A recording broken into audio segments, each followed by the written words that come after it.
Vitin e kaluar kemi pasur një fluks të madh kërkesave për Greqi. Greqia mbetet destinacion shumë më i shtrejt.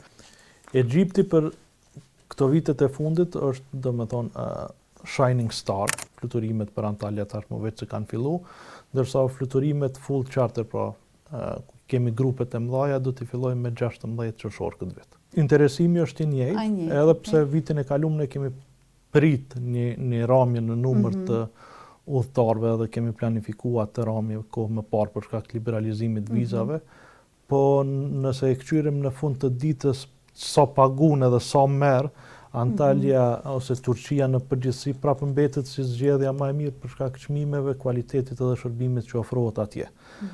Nëse i marrim i kqyr për shembull vitin e kaluar kemi pasur një fluks të madh kërkesave për Greqi, po çmimet në Greqi nuk janë ato të krahasueshme me Antalyën. Greqia mbetet destinacion shumë më i shtrejt, dhe në fund prapë shumica kanë vendosur që pushimet, me thonë ato pak më luksoze me i bën në Turqi për shkak të çmimit, jo diçka tjetër.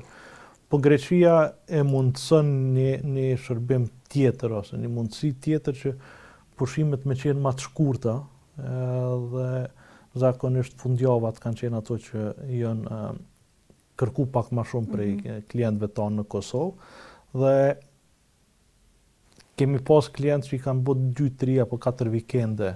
Po problemi më i madh në Greqi është numri i dhomave në last minute.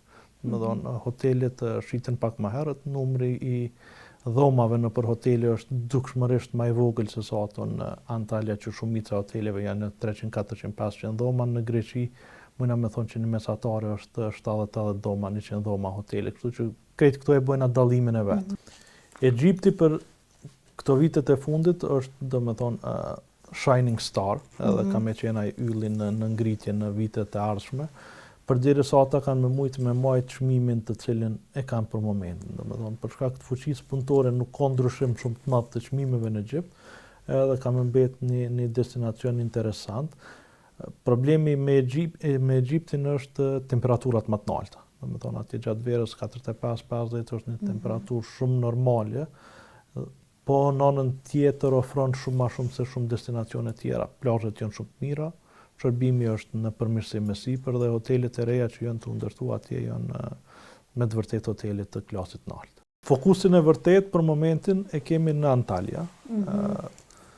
Duke filluar nga 16 qershori, ne kemi 4 herë në javë charter me kompaninë Ajet për në Antalya, dhe çmimet realisht për një familje me 4 anëtar sillen prej dikon rreth 2000 euro për 2 tritun edhe 2 fëmijë. Ka hotele me 5 yje me shërbim ultra all inclusive që i bjen pije, palimit dhe ushqim palimit për tan ditën